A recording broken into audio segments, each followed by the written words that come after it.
On this podcast, I've been featuring expert speakers on all of the various topics that they're going to be covering at the Get More Clients from Your Content Summit.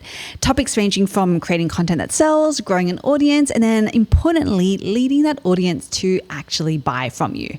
By the way, if you want free tickets to the Get More Clients from Your Content Summit, you can grab them at capshow.com/summit.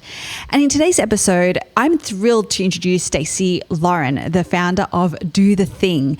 And you're going to want to pay attention to this one because she's diving into a topic that is crucial for every entrepreneur: building a thriving community.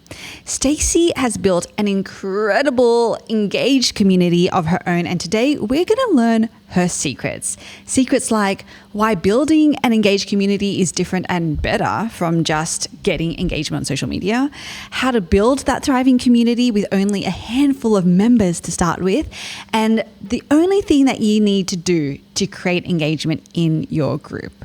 This one literally blew my mind, so you're going to want to listen out for it.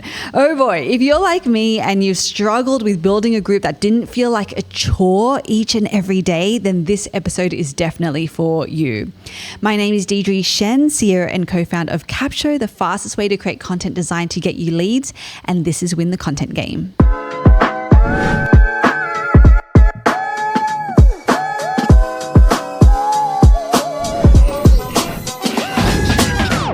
Hi, Stacey. Welcome to the Get More Clients from Your Content Summit. How are you feeling?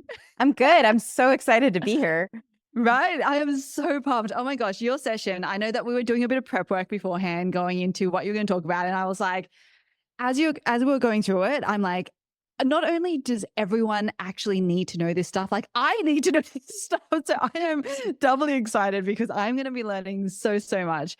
So Stacey, we're going to be talking about essentially building your community, but I think we need to start with why is it even so important to be doing this? Because I know, if I'm not going to lie, like for the longest time, even when we first set up Capshow, I was like, you know what? I'm not going to do the community thing. It is too hard.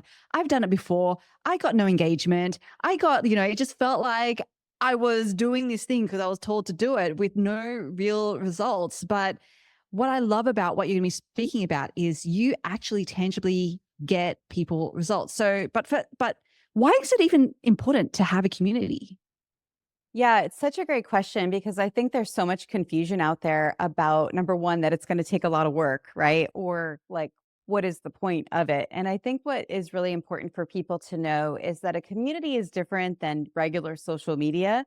You know, it's different than TikTok, it's different than LinkedIn, it's different than Instagram and all these things because those platforms are great, but they're more of a platform that's one way. So you're posting and people are engaging with that one post, but they're not really engaging with each other. Or if they are engaging with each other, it's not on a private platform. So they're not safe to be able to really express how they feel and get connected together. And that's what I love about having a community, a gathering place where your people get to gather together and they're talking to each other. So you're just this kind of like facilitator of all of this magic with people that you've put together with this common goal of whatever your community stands for. And they become friends and they're actually able to support and encourage each other in the process.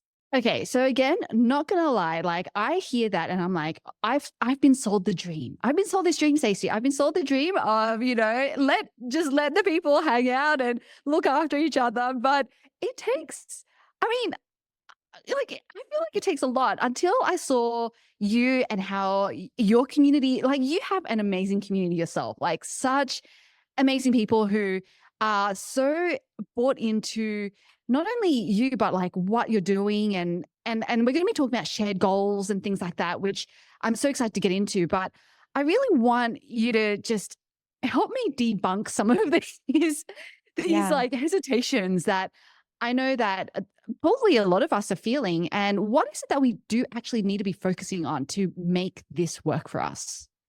Yeah, the biggest thing is, first of all, like you get to decide who you're inviting to the community, right? And so, at least to start. So, you don't want to really have to start with a million people, in your group. You just start with 100 people. And whether that you already have a community going, you have a gathering place, and you're it's not engaged or you're wanting to engage it, it doesn't matter. Just think of 100 new people, basically, is where you start. So that way you're getting to know the people that are in there and you're able to create the conversations among them. And so that's really where the magic is you being able to just not post this one way thing like, oh, blah, blah, blah, this is what I'm doing or whatever. You're actually posting something that actually generates them talking to each other. And that's what Capsho is so good at, right? Like I just have to record a 5-minute video of my thoughts or do a live and then I just upload it in Capsho and it literally gives you like these amazing conversation starters and polls that generate these conversations. So you are actually the thing that makes it even easier to generate this amazing, beautiful space for people.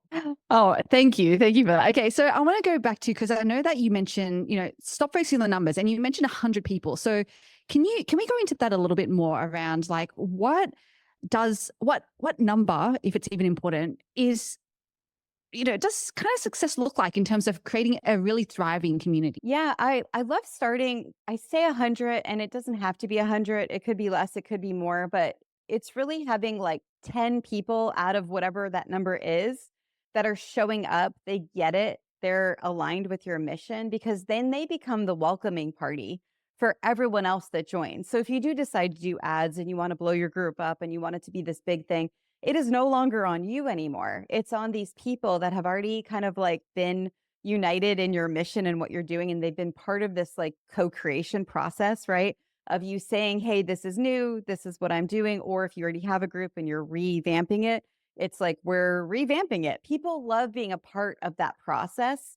And that's really where the engagement comes from because they're feeling like they're a part of something, and everyone wants that. We all want that sense of purpose and belonging and contribution. And you're giving that gift to people to be able to do that. And so that's really what it is you're having those people that are like they're kind of like your biggest fans, right? And then all of a sudden as new people start joining, they're showing them the ropes. And it's just a really cool way to create that engagement with the community. And do you like formally anoint them, if that makes sense, or do you just let them kind of, put themselves forward organically? Yeah, great question. I like to do celebration interviews. So when I see somebody that's really just standing out and contributing to my group, I always like to just like bring them either on my podcast or I bring them live in the group and I'm able to acknowledge like who they are, what they've done for the community. And then I also spotlight whatever they're doing. And even if they don't have a business, it's actually really cool because they're whoever they are, they have a story. Right. And they're there for a reason. And you get to like bring that out of them. And if they have a business, it's great because then they're able to promote their podcast or business, whatever they're doing. So cool. So cool. Okay. So I'm assuming that's almost like one of the first hacks, I guess, or part of one of the first pillars of your framework of how to actually build a thriving community, is actually to stop focusing on numbers and just create these really deep, meaningful connections with your fans, right? The people who, as you said, the handful of people who can become that welcoming community in your group. And so then you also touched on, and I want to go into this a little bit deeper around how to actually start creating those conversations. So can you go, so kind of got step one is, stop focusing on the numbers. And step two is really all about creating conversations. So tell us a little bit more about that. Yeah. So it's really important with your community that you show up as yourself, and not feel like you have to have some kind of like show and try to be something for someone or what people are expecting from you. That's where a lot of people fall into a trap because then what happens is you're wearing this like mask, and so they're not really seeing the real you and you're attracting people that are like attracted to the mask version of you and not to your like heart and your like guts of who you are, right? And so the best conversations happen when you're showing up as vulnerable and open and sharing your like wins, but also your losses and what you're struggling with and those pain points. And then from there, that's where the conversations happen, right? Like, oh, wow, here I am. I recently did my TEDx talk and I was falling into imposter syndrome. And I was even asking my group for advice on memorizing my talk. And all of a sudden, I literally got so many comments of people getting to give me advice, on this talk. And that's just one example of how I brought them into my experience. in being able to do that. And then I also was able to bring in speakers like TEDx talk people that were experts in that. And then they came in, got to bring them involved in that conversation. And so you're actually getting them to both feel like they're supporting the group with giving information, but then they're also learning, which is great. And that is where some of the best conversations start. It starts with whatever you're working on, whatever you're excited about, whatever you've learned, and then you're able to spark it, whether it's with a question or a poll. And that's what I've been loving about, like, even with Capshow, because I can just do a quick like voice note on my phone and like I call it throw up my thoughts. I've got to come up with a better word because it's not so gross. But I just basically start talking, gibberish in here, like of how I'm feeling. I call it like a venting voice note actually in my Find Your Voice challenge. And I'll talk about like what's going on and all of that. And then I can upload it. And then all of a sudden it pulls out conversation starters and polls. And that's like an easy way to kind of like have it tap back into your experience because you're starting that conversation from something that's important to you. Are you excited about the Get More Clients from Your Content Summit that is going live in November 18? Yeah, I know you are. And want to know what Stacey's excited about? I'm excited about everything with the summit because I love everything, Deidre. I love everything Capshow. Every time I'm in any of these experiences, I always meet the coolest people and I learn the most amazing stuff because what's great is when you find people that are company, a brand that is able to like align with your message. It's like everyone surrounding that is like people that you want to get to know and things that you want to learn, right? It's like accessing just the most beautiful thing for learning. And so that's what I'm excited about, number one. And number two is, I mean, I'm always looking to expand my horizons when it comes to creating content, when it comes to growing my audience, and when it comes to monetizing. So what an amazing way to continue to learn is to come to the summit. If you haven't gotten your free ticket, head over to capshow.com/summit and get it right now. We'll see you there. That is so good. Okay, I do, just for people who are watching this and they're like, okay, that sounds great, but I know that you mentioned as well creating conversations versus like a one-way content creation. So what's an example in your mind of where we're just like broadcasting content versus actually starting a conversation? I hear this all the time. They're like, I've been posting a reel a day and no one's paying attention and it's crickets, right? Or I'm posting all day long about I don't know. Well, I'll just say my food. I don't know, my food pictures or whatever. No one ever responds, right? But that's because it's just one way. It's like, oh, this is what I'm doing, and or they're giving it people like too much of a complicated way to engage, and so you really want to meet people where they are, and that's where you're able to really create the best conversations is what do you need help with?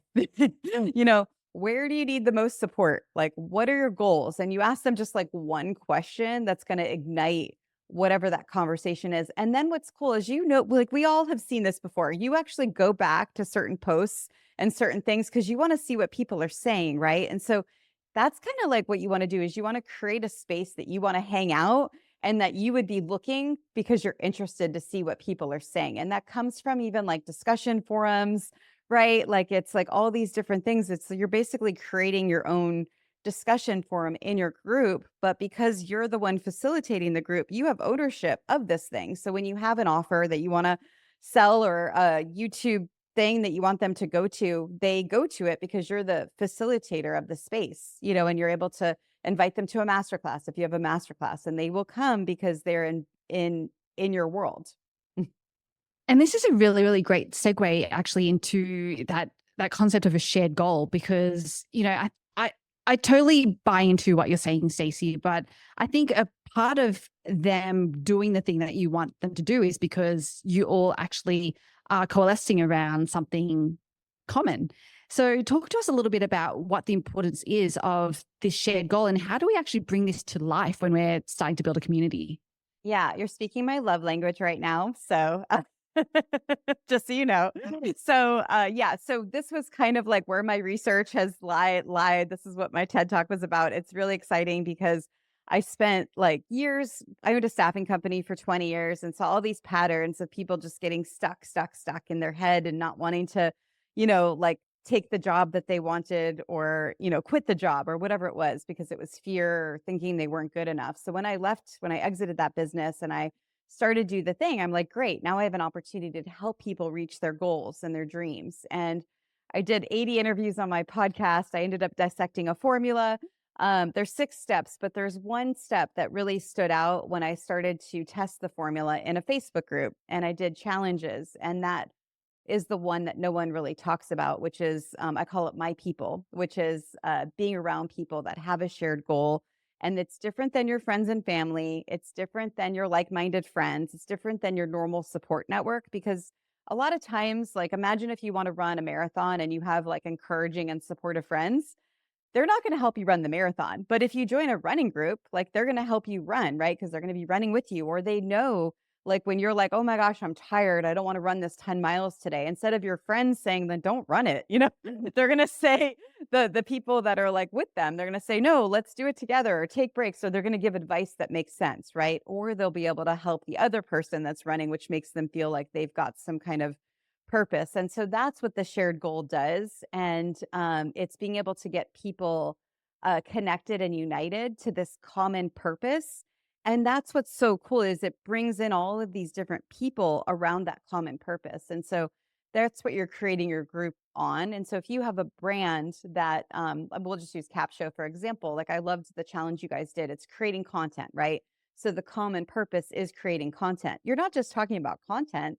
There were people in there that were like, oh, I'm struggling to be on camera, or I'm not good at tech, right? And I need to learn how to do tech, or hey, let's do a video. And so it brings in all of these people with all the different experiences, and the shared goal is what connects them together. That is so good. Okay. And how do you find that people can keep this sustainable and going when, because I know that when you mentioned the challenge and it's like a very time boxed, like people do have that shared goal because you're literally part of a challenge. But when people have a community that's kind of evergreen, how do you bring that shared goal into something and make it sustainable, ongoing? Yeah, it really just constantly knowing what they want, right? And that's where the conversations come from. When so when they're joining, if you're using Facebook or School or one of those platforms, I'm not sure about the other ones, but with those two, you can ask people what they want when they join your group and what they're wanting to achieve. So they immediately are telling you like what they want, and so that's great because you're getting to know what their goals are. Like I have a singles group also that I run with dating challenges. And you would think that they would want to know like flirting, right? Or how to date. But no, like they wanted to just like make some new friends and get out of their comfort zone. And had I not asked that question, I might have gone in another direction, right? And so by you knowing what they're wanting immediately, that kind of activates you to know what to do. And whether it's a challenge you want to run or a workshop or just even like a coffee meetup, depending on how you're monetizing the group, you're able to do those things to keep the group like engaged and excited because they're like the ones that are saying like, oh, I want this. And then guess what happens? All of a sudden you create it. Like when you came live in my community, it was great because I got to ask them a question. Hey, I'm interviewing the co-founder of Capshow, and what questions would you have for her around creating content? And they're all able to like tell me what their questions are. So then guess what? They're showing up to that session because now we're going to answer those questions and they see that it's going to be interactive. And so that's how you're able to continue that engagement by being able to get them involved in the process. Oh, this is so good. Okay, because it kind of again dovetails into I think almost the fourth pillar. So just to recap for everyone following along, which I hope you are, the first is to stop focusing on the numbers in terms of how many people you actually have in your community right now, right? Focus on the meaningful conversations and the handful of people who are your fans, the people that you can lean on a little bit to be the welcoming party. The second thing is to create conversations rather than just broadcast things like, actually ask things that people care about, care about engaging with. The third is building a community around shared goals. And then you mentioned as your fourth pillar is like creating a space for real conversations. I feel like you're touching on this a little bit, but how do you think about doing that? And how do you do you have to do anything to incentivize people to like connect with each other in your communities? Yeah, key thing is it's a private space, right? And so a lot of times people aren't comfortable sharing something publicly that they might be comfortable sharing privately, kind of for the reason I mentioned earlier with that my people idea, where if you're telling your friends and family about some goal that you have, like you want to write a book or you want to, uh, you know, have a content, you're a content creator, right? And you want to do something new for there. Immediately people could say, like, oh, why would you want to do that? That sounds ridiculous, right? And so they don't want to like show sometimes their personal friends something that they might be comfortable sharing in the group. And so that's number one, is really helping create that safe space where people feel comfortable. And the way that you're able to really do that is by showing them who you are, and really like opening yourself up. And then once you get people to start talking about what their goals are and what their struggles are, it really opens up that space for connection, because what happens is we all have the same thoughts, right? Like the thoughts in our head that get in our way. Some of us are better at like working through them, quicker versus like it's staying in some other people. But when you say what's on your mind and what might be what challenges are coming up for you, all of a sudden someone else is seeing that and they're like, oh my gosh, I've been thinking the same thing. I didn't know that I wasn't like crazy or like, like that something was wrong with me. But actually, oh my gosh, like, and then they all of a sudden feel connected. That actually just happened to me. I have someone right now, a company that's running my Find Your Voice challenge in her group. And somebody in there basically had said an answer to one of the dares that I give people. And I basically was like, oh my gosh, that's exactly something that I've gone through like in my life, right? And then all of a sudden you just feel seen and recognized. And so that's really how you are able to create the safe space, is by number one, you being open and then allowing them to be open and kicking anyone out, if they're not adhering to the rules. But again, it's kind of easy because the group sort of takes over and they're able to like talk them through it, essentially. So good. Okay, so now I want to talk about a little bit about, we're starting to build this community. It's hopefully a thriving one. And actually, on that note, I know, Stacey, that you have a free resource for people if they currently have a group or they're thinking of a group and they're like a little bit scared of not getting any engagement on any of the posts that they do. You do have a freebie for them. So can you tell us a little bit about that first? And then I'm going to ask a follow-up question. Yeah, I think like the number one thing that people end up asking me or like that need help is really how to engage their group, right? So it's basically called Zero Engagement. Here's why people aren't showing up and what you can do about it. So it will really recap some of the stuff that I said, but I also give some further details that will really help you get people to show up with different strategies that I've used over the last few years, and it's worked every Yeah. time. And the great thing is that for everyone who's a all access past ticket holder, then Stacey is actually going to do a deep dive on growing and engaging your group. So you're going to get a little bit of the insights in that. But my follow up question, Stacey, was really about, when you have this community. I know that you've made this incredibly successful. So I want to get your thoughts on this. But how do you actually start to monetize? Like, how do you think about going from shared goal, creating this really thriving community, a safe space for everyone to, hey, like I really want to make it like we're all business owners at the end of the day. We kind of need to be getting an ROI on our time and all of that. Like, how do you actually start to bring that into the conversation? Yeah, amazing. It's fun now. When I didn't know how, it was kind of scary, but now, I mean, one of the easiest ways you can monetize this group is you already have all these people in there that love you because you've been like creating this thing with them, right? And so you could actually decide, if you chose to, now change it to a paid group. So you grandfather in everyone that's in there as free, and then anyone new that joins, you can have it be paid. And you could start it with something low so you kind of get your comfort level up, and then you could always increase it, as it's kind of like the going to the nightclub, right? The first in, get the free, get in free, and the people later get in paid. And so that's one just quick and easy way that you can monetize it. And then the other way is pretty much as you start to have this community, people start to show up to everything that you have. I mean, I have people tell me this all the time where they're like, I didn't even know what you were doing, but like, I'm just here because I knew you were doing something. Right. And so that's really fun when you get to that point, because it just shows you that you don't need to like really plan anything. You're able to always just kind of like feel the energy of the people and whatever you decide to do. But you have all their emails. So you basically would treat it just like you would with an email list where you could monetize it over email. You could promote affiliate offers. You could promote your own offers. If you're monetizing with YouTube, you could send them all to your YouTube channel, right? And so I also have a really fun group strategy for monetizing, which is it gets them into I don't know if you're familiar with those. Well, you probably are because you're speaking all over, but like the stage rushes, right? Where like everyone like someone sells from the stage and everyone runs to the back. I have a strategy for that in a Facebook group where basically once you have an offer, if there's a limited time, it's like 3 days or 4 days open with the cart, it gets everyone into this rush of like, oh, I don't want to miss out, and they're able to do that. And so for that, you're able to sell low ticket, high ticket, membership, affiliate. You could have sponsorships because once people see what you've got going on, then they're able to upgrade to that. You could have a newsletter, which I love with Capshow. I want to explore this too, is because you guys even have the newsletter in there that comes from when you're doing the live, and that would be another great way to monetize. But yeah, it's all over the place. But that's where you go. It's fun when you can't Also, even say enough about yeah. it. I know. It's like literally you've just I was expecting like a one-line answer, Stacey, to be like, yeah, just pitch, just make an offer. You just were like, oh my God, there are actually so many ways that you can monetize a community. This is so cool.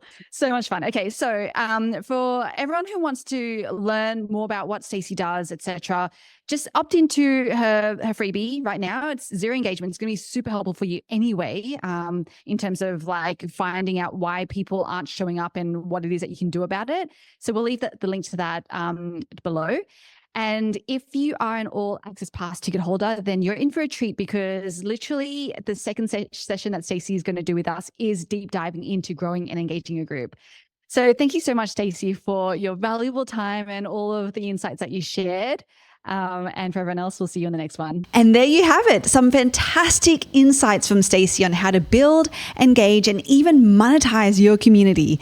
If you're ready to stop feeling like you're talking into the void and start creating meaningful connections with your audience, be sure to grab Stacey's free resource on why your post may be missing engagement and how to fix that. It's linked below in the show notes. And if you want even more of this goodness on learning about creating an offer and the content for that offer, growing your audience and then converting them into clients, then you'll want to join us at the Get More Clients from Your Content Summit. You can register at capshow.com/summit. My name is Deidre Shen, and as always, stay intelligently lazy.